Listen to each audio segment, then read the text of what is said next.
çölleri, gülenekli galları, güdüllü der söygülümün elleri.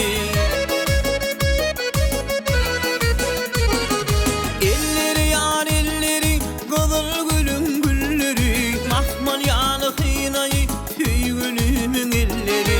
Elleri yar elleri, kızıl gülüm gülleri, mahmal yanı hınayı, söygülümün elleri.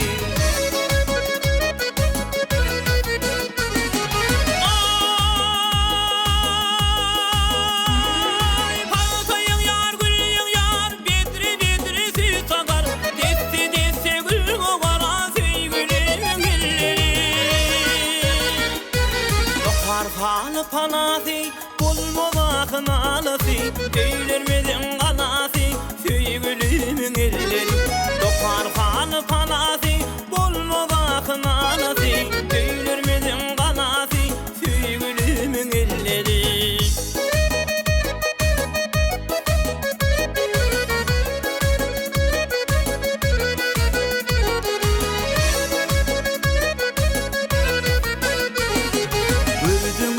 Çölleri, gülenekli galları, güdüllü der söygülümün elleri. Elleri yar elleri, kızıl gülüm gülleri, mahmal yanı hınayı, söygülümün elleri.